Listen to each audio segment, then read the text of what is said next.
Ken, thanks so much for joining us today. To start, what are your thoughts about the Trump administration's recent actions and threats of invasion? Is this something Canadians should be concerned about? Canadians should be concerned about it, but it's hard to know what we should be concerned about, and which is a strange way of answering the question.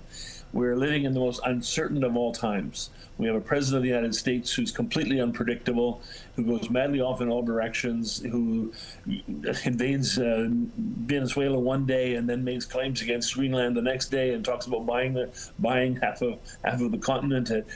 This is insane. And we've never, ever dealt with anything quite like this. There's so many norms of international relations and diplomacy and government action.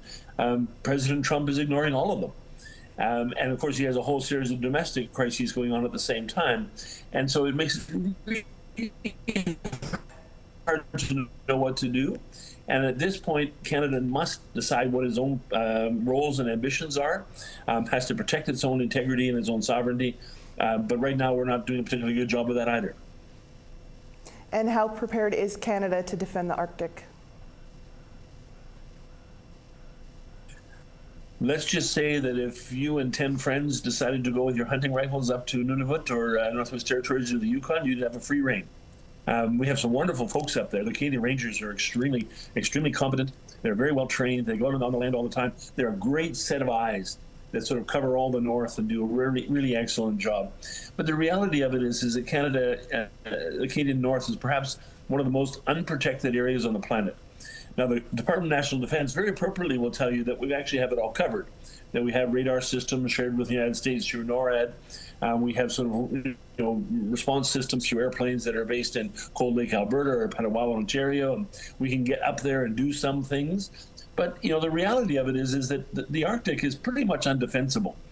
What do you do if somebody wants to attack you by land? Where are they going to come from? If they're going to come in by submarine, well, we have the longest coastline in the world, and we can't possibly manage all of that. If they come in by air, we haven't got enough planes that can actually go up and sort of stop somebody from doing that. So there's no obvious way. It's not to criticize the government of Canada, it's to respect the fact that we don't really know what to do. We don't have a clear A, B, C, D, E sort of response that would make this thing much better off. What we haven't done, and this is the one thing Canada can do, is reassure the people of Canada that we have their backs. Reassure the people of the North in particular that the government of Canada is on their side and willing to do whatever it can to protect it in cases of any kind of invasion or assault on our sovereignty. And it's hard to say that we've done that. It's a decent military base now in Yellowknife. The Yukon has, I think, 4 permanent members in the entire territory, which is tiny. Nunavut has almost nothing. So, we can do a lot more to reassure the people of the North that, in fact, there's something in place. And I'll add a really quick thing. One of the most important areas in the country is actually from Labrador to northern British Columbia. It's across the provincial north. And when we talk about the North, we always talk about the Yukon, Northwest Territories, and Nunavut. Very important. We never say anything about the provincial North. And that area has a substantial Indigenous population. It has much of the country's resource wealth. Strategically and economically, it's more important than the territorial North. And we don't even talk about it. So we always say, well, what are we going to do for Caledon? What are we going to do for Yellowknife? What do we do for Whitehorse? Nobody ever says, what are we going to do for Churchill or for Thompson or for La Ronge or for any of these other Labrador City? We don't even talk about the provincial North. And that's actually where some of our vulnerability is the greatest. And how would you say Canada compares in this area to other northern countries like Finland, Sweden, or Norway? What are they doing that we're not?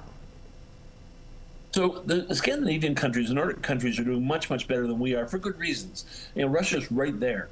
Norway and Finland both share borders with Russia. If you go and look at the northern Norway, it's right across the border, and there's hundreds of thousands of people within 150 miles. Finland has a very long border with Russia, and they have military bases, almost every 100 miles along the entire road. And Norway and Sweden and Finland have spent a lot of money on air defense, but the distances are much shorter. They can work collaboratively. They have all 3 countries willing to sort of collaborate together, plus with NATO and things like that. So they have, in one sense, an easier job, but a more dangerous job, because the Russians are on their doorstep, and they're on their doorstep every single day. So the people of the Nordic countries live with the reality and the threat of sort of Russia's penetration. all the time. The better analogy would be Australia. Australia has this huge outback. It points up toward Indonesia, so toward China, I guess, indirectly, toward India. They do a much better job. Darwin area around the Northern Territory has a much larger military establishment than any place in the Canadian North. They have military bases sort of across the region. We can do so much better, particularly, and I emphasize this, particularly if we look for what are called joint use projects, where we actually look and say, let's build the infrastructure so we actually have a fully protected and fully prepared area. Electricity, internet connectivity, having proper airports and facilities in the area, having search and rescue capabilities across the whole region. That's where our deficiencies really stand out. So if Canada really wanted to get ready for all of this, we would actually do those things quickly, and we would bring the far north up to Canadian standards in all those key infrastructure areas, so that if something did happen, we could actually move troops and supplies and other activities into these areas quickly. So we are sort of, the race is getting ready to start, and we're still sitting back in the changing room trying to get our shorts on, and you really can't compete with other countries when you're doing that kind of thing, when you're so far behind the starting blocks. I hope the race never starts. We have to pray and work hard to make sure the race never actually takes off. But you cannot compete if you actually haven't got the preparation done, and that's the problem we have right now. Great insights on there, Ken. We'll have to leave it there for today, but thank you so much for taking some time and joining us today. Anytime.